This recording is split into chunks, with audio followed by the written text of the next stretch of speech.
Hello बच्चों, फिर मैं आ गया हूँ एक प्यारे से चैप्टर के साथ जो कि आयनिक इक्विलिब्रियम बहुतों को प्रॉब्लम करता है। बहुत लोग इससे प्रॉब्लम में रहते हैं। बहुत सारे बच्चे बोलते हैं सर बहुत टफ चैप्टर है, बहुत प्रॉब्लम करता है।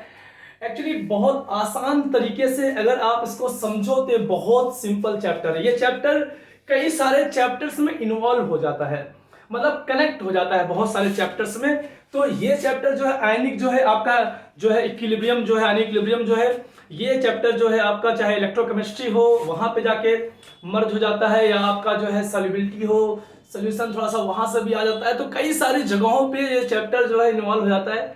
तो मजेदार बात ये है कि ये चैप्टर जो है पीछा छोड़ने वाला नहीं है। टाइट्रेशन आयनिक इक्विलिब्रियम टाइट्रेशन के लिए बहुत इंपॉर्टेंट है।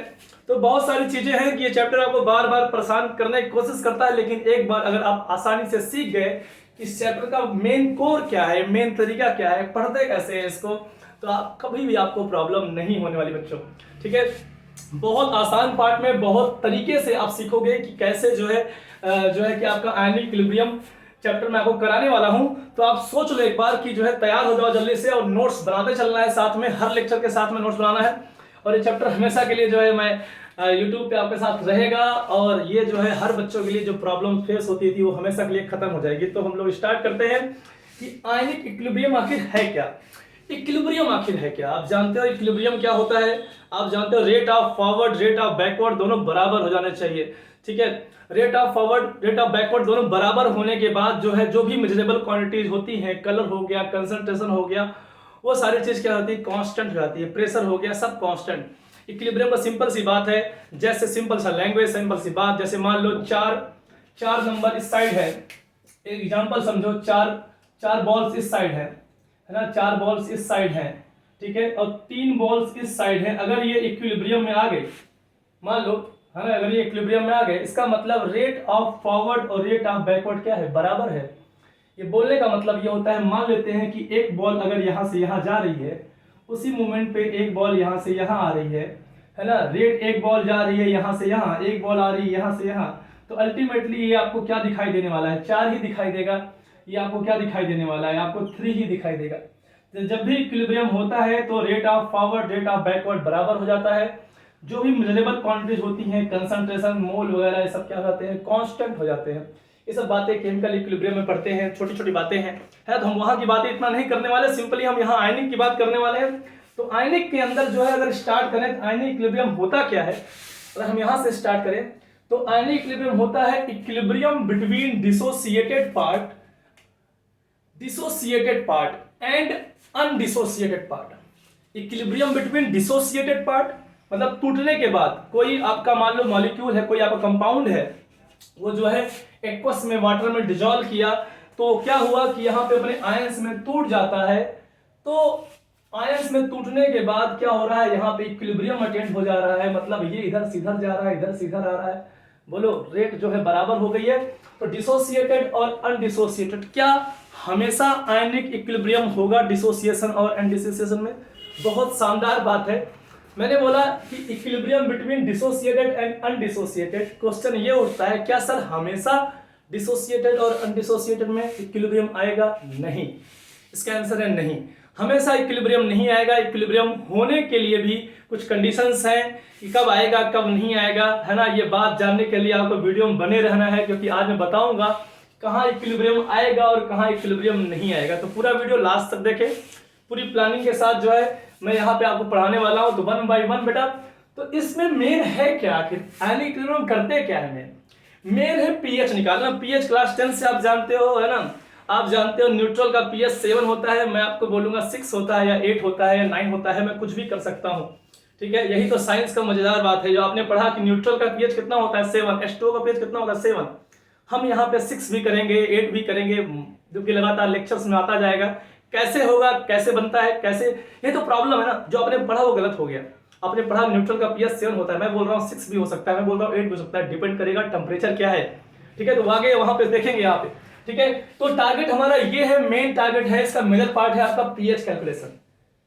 70% आयनिक इक्विलिब्रियम का जो मेन पार्ट क्या है, पीएच कैलकुलेशन। वाह कितना आसान, पीएच कैलकुलेशन सर एकदम बचपन से करते आ रहे हैं, क्लास 10 से करते आ रहे हैं। नहीं बेटा, यही तो बात है, अरे क्लास 10 से करते छोटे मोटे पीएच थे, है ना। और यहाँ पे आएगा शानदार buffer, salt hydrolysis, acid and base. तो एसिड एंड बेस तो आपका ये तो है ही सही, एसिड बेस का पीएच तो हमें निकालना है।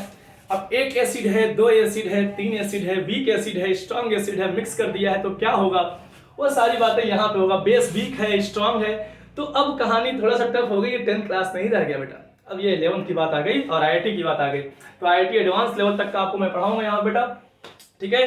तो मेनली जो है पीएच कैलकुलेशन है, जो कि एसिड और बेस का निकालना होगा। उसमें बहुत सारे टाइप के एसिड्स होते हैं, मिक्सिंग करके ऐसे निकालेंगे, पॉलीप्रोटिक, मोनोप्रोटिक, बहुत सारी बातें करेंगे हम लोग यहाँ पे, ठीक है। दूसरा पार्ट क्या है, दूसरा पार्ट है आपका सॉल्ट हाइड्रोलिसिस। क्या सभी सॉल्ट में इक्विलिब्रियम आता है? सॉल्ट हाइड्रोलिसिस, सॉल्ट का वाटर के साथ रिएक्शन। वाह, ये क्या है सर, एसिड बेस रिएक्शन करके सॉल्ट बनता है और सॉल्ट और वाटर बनता है और सॉल्ट का वाटर से ही रिएक्शन करा रहे हो। वाह, क्या बात है, क्या मजाक है ना। मजाक नहीं है बेटा, मजाक तो बिल्कुल नहीं है, यही तो शानदार बात है ना, कि सॉल्ट का हाइड्रोलिसिस होगा। कौन से सॉल्ट का हाइड्रोलिसिस हो सकता है? क्या सभी सॉल्ट हाइड्रोलिसिस करते हैं?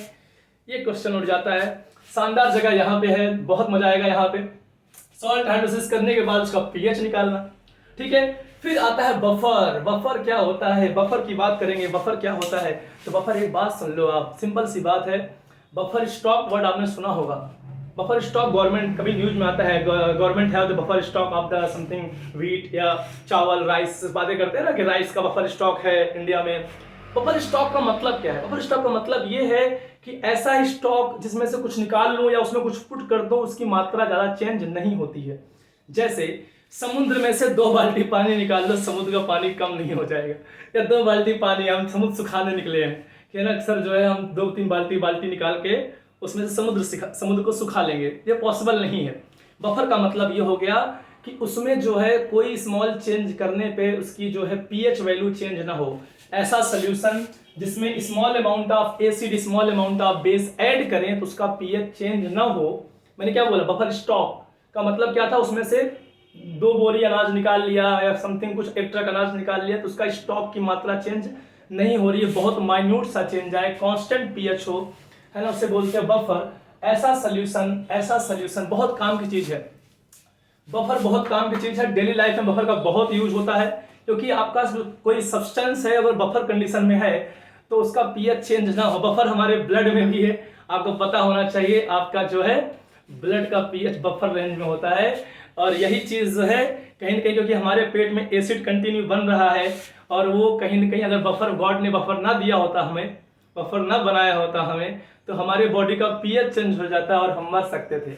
इसलिए गॉड ने पहले से ही क्या दे दिया? बफर सोल्यूशन दे दिया। भाई लो, कि हल्का फुल्का एसिड ज्यादा हो गया, कम हो गया, तो तुम्हारा पीएच चेंज नहीं होगा। नहीं पता लगा कुछ दिन बाद जो है मुंह से जो है एसिड निकल रहा है बोला है क्या? तो इस तरह से जो है बफर जो है बहुत शानदार टॉपिक है, बहुत एंजॉय करेंगे यहाँ पर हम लोग। बहुत इंपॉर्टेंट टॉपिक है जेई के लिए, मेंस के लिए और नीट के लिए, ठीक है। तो यहाँ पे देखो, इन सब के बाद एक 7 वाला आपसे 70% जो है आपका क्या है, ये वाला पार्ट है, ये वाला पार्ट 70% है बेटा। इसके बाद जो है अब आता है आपका 30% में आपके पास है अदर्स में। मैंने आपको बता दिया, अदर्स में आपका मान लेते हैं जो स्ट्रॉन्ग पार्ट, मोस्ट क्वेश्चन आप आते हैं वो यहां से आते हैं, और यहां से लगभग आपको मान लेते हैं हम लोग 15 से 20% आपका यहां से हो जाएगा, और लास्ट 10% आपका अदर्स हो जाएगा। अदर्स में जो है थोड़े बहुत एडवांस के टॉपिक्स यहाँ पे अलग से हैं जो आपको मैं कराता हूं यहाँ पे। तो solubility of Sprüngli soluble salt, her salt completely soluble नहीं होता है। AgCl आपने सुना होगा, प्रेसिपिटेट बनते हैं। प्रेसिपिटेट क्यों बनता है, कब बनता है, कैसे बनता है? तो वहां पे एक टर्म आता है सॉल्युबिलिटी प्रोडक्ट, और उसे हम लोग वहां सीखेंगे। एक अलग टॉपिक हो गया यहाँ से। बफर कैसे सॉल्युबिलिटी को इफेक्ट करता है ना, एसिड कैसे करता है, ये सब बातें वहां पे होगा। आपस में कनेक्शन, इनका आपस में कनेक्शन कैसे होगा, ठीक है, ये सब बातें हम लोग वहां करेंगे, क्वेश्चन के माध्यम से सीखेंगे वहां पे, ठीक है। तो ये बहुत मजेदार चीज होने वाली है। और बेटा अगर आपने इतना अदर्स आपने अगर छोड़ भी दिया और आपने इतना तैयार कर लिया, तब भी ये तो नीट में तो कंप्लीट है, नीट में 100% हो जाएगा आपका। जेई मेंस आपका आसानी से हो जाएगा, जेई मेंस और नीट कवर हो गया। एडवांस के लिए आपको एक्स्ट्रा 10% पढ़ना होता है। यहाँ पे थोड़ा सा टाइट्रेशन वगैरह का सीन है, थोड़ा सा एक्स्ट्रा हो गया। जैसे कैप्चरिंग ऑफ आयंस हो गया, कौन सा आयंस वहाँ प्रेजेंट है, टेस्टिंग ऑफ आयंस हो गया, है ना। थोड़ा सा यहाँ पे कुछ एक्स्ट्रा पार्ट जो है यहाँ पे होता है टाइट्रेशन का, जो कि मिक्स हो जाता है आपका रिडॉक्स टाइट्रेशन के साथ में, एसिड बेस्ड टाइट्रेशन यहाँ पे हम लोग पढ़ते हैं, ठीक है। तो ये कहने का मतलब ये है, ये सारी बातें। अच्छा, मैंने आपसे बोला है कि ये चैप्टर का इन्वॉल्वमेंट बहुत ज़्यादा है। ये इलेक्ट्रोकेमिस्ट्री में जो है कंडक्टिविटी वाले पार्ट में बहुत अच्छे से आता है। कंडक्टिविटी निकालने के लिए वहाँ ग्राफ आते हैं, उसके बहुत प्यारे प्यारे सुंदर सुंदर ग्राफ आते हैं, तो उसको हम लोग यहाँ पे करेंगे। देखो बेटा, चैप्टर टफ तब है जब आप उसको कनेक्ट नहीं कर पा रहे हो। अगर आप उसे आसानी से कनेक्ट कर ले रहे हो एक दूसरे के साथ, तो वो सारे चैप्टर्स आसान हैं। हमें टफ कब लगता है कि हमने 11th में पढ़ लिया, हम भूल गए, अब यहाँ पे इलेक्ट्रॉन फिर से आ गया आयनिक, अरे सर फिर से आयनिक आ गया। तो आयनिक को आपने कनेक्ट ही नहीं किया ना, इनके साथ कनेक्ट कर लोगे, कनेक्शन डेवलप कर लोगे, फिर ये टफ नहीं लगेंगे। और जिस बच्चे ने चैप्टर्स को आपस में कनेक्ट कर लिया, चाहे फिजिक्स हो, चाहे केमिस्ट्री हो, चाहे मैथ्स हो, जिस बच्चे ने, उसका एडवांस निकल जाता है। देखो नीट और जेईई मेंस में डायरेक्ट फार्मूला बेस्ड क्वेश्चन आ जाता है, चैप्टर कनेक्शन थोड़ा सा कम है। लेकिन एडवांस के लिए अगर आप आईआईटी जाने का सपना देखते हो बच्चा, तो आपको कनेक्शंस डेवलप करना आना चाहिए। ऑर्गेनिक में फिजिकल का कनेक्शन है ना, इनऑर्गेनिक में फिजिकल का कनेक्शन, आपस में जो कनेक्शन है, इंटर कनेक्शन। आजकल ट्रेंड चेंज हो चुका है। अगर आपको ऑर्गेनिक आती है, फिजिकल नहीं आती है, तो दिक्कत होने वाली है, क्योंकि ऑर्गेनिक के अंदर फिजिकल के क्वेश्चंस मिला देते हैं, है ना। 2023 में बहुत सारे क्वेश्चंस आए हुए हैं एडवांस में। तो कनेक्शंस आपका जो है तगड़ा होना चाहिए। तो आपस में इंटर कनेक्शन कैसे करें, कैसे चैप्टर्स को इन्वॉल्व करते हैं, बहुत शानदार तरीके से देखने वाले बच्चा लोग, तो इसमें लगातार वीडियो देखते रहिएगा। अभी हम लोग एक नेक्स्ट पार्ट इसका देखने वाले हैं कि क्या है एसिड, क्या है बेस, है ना, कौन से स्ट्रॉन्ग एसिड, कौन से स्ट्रॉन्ग बेस। पहले शुरुआत एकदम बेसिक से पार्ट करते हैं, बेसिक से स्टार्ट करते हैं, ठीक है। बहुत बेसिक से पढ़ाने वाला हूं। तो अभी जो है आई होप अगर आपको मजा आ रहा हो तो आप लेक्चर को लाइक जरूर कर दीजिएगा, है ना। लाइक करते रहेंगे तो हमको मोटिवेशन मिलता है भैया, है ना। तो आप जो है लेक्चर को लाइक करते रहिएगा। जिन बच्चों को जो है कोचिंग उपलब्ध नहीं है, अगर आप जानते हो उनको, आप उनको सजेस्ट कर सकते हैं कि आप यहाँ से पढ़ सकते हैं। मैं कोशिश करूँगा पूरी केमिस्ट्री यहाँ तक अपलोड कर दूंगा, है ना।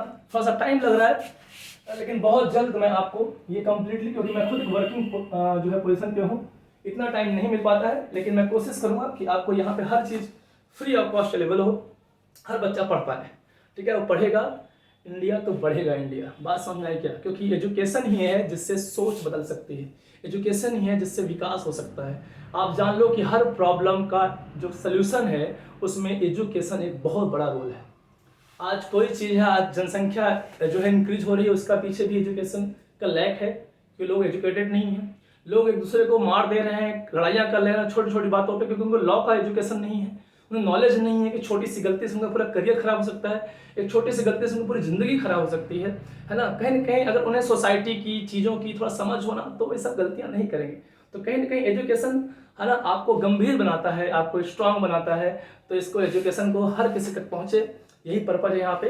तो अभी हम लोग यहाँ पर एक पार्ट जो करने वाले हैं, हम सब्सटेंस को दो पार्ट में डिवाइड कर देते हैं। मैंने बोला सब्सटेंस को, मैंने जितने भी सब्सटेंस हैं उसको मैंने दो पार्ट में डिवाइड कर दिया। सब्सटेंस को दो पार्ट में डिवाइड किया। एक को बोला मैंने इलेक्ट्रोलाइट, क्या बोला? इलेक्ट्रोलाइट। एक को बोला मैंने नॉन इलेक्ट्रोलाइट, क्या बोला?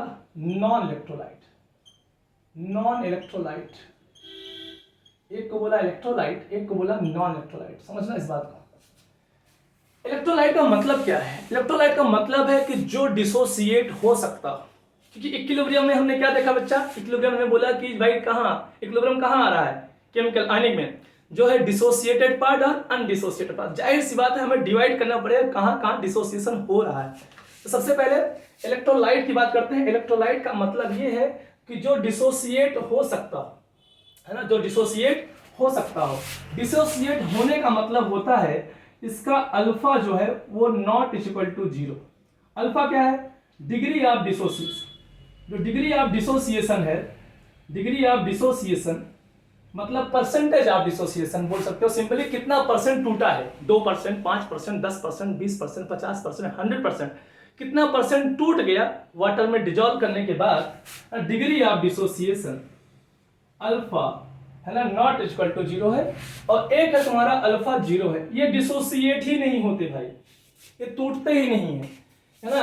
जब टूटते ही नहीं है, इसमें आयनिक पढ़ने का कोई मतलब है ही नहीं। आयनिक इक्विलिब्रियम का कोई रोल नहीं है यहाँ पर, ठीक। हटा दो इनको, बाहर कर दो, क्योंकि ये आयनिक का कोई मतलब ही नहीं है, डिसोसिएट हो ही नहीं रहा है। और आयनिक इक्विलिब्रियम होता क्या है? डिसोसिएटेड और अनडिसोसिएटेड में इक्विलिब्रियम। तो बच्चा लोग यहाँ ध्यान से देखो, कौन कौन से ऐसे कुछ एग्जाम्पल मैं आपको लिख देता हूँ। ग्लूकोज, ग्लूकोज और सुक्रोज, चीनी, ग्लूकोसिनियूरिया, ये सब क्या होते हैं, ईटीसी, ये सब जो तुम्हारे एग्जांपल्स हैं, ये कैसे एग्जांपल्स हैं आप जानते होंगे। अगर आपको अगर याद होगा इनका आई अगर आप चैप्टर सोल्यूशन चैप्टर, जिन बच्चों ने सोल्यूशन पढ़ लिया हो, क्लास 12 के बच्चे होंगे या ड्रॉपर के बच्चे होंगे, सोल्यूशन चैप्टर जानते होंगे, वहां वांट ऑफ फैक्टर भी आता है। वांट ऑफ फैक्टर ये अल्फा पे डिपेंड करता है। अगर आपको याद होगा, मैंने पढ़ाया होगा आपको, इसका आई कितना होता है 1। बोलो वांट ऑफ फैक्टर आई कितना होता है 1 होता है, क्योंकि ये डिसोसिएट ही नहीं होता है।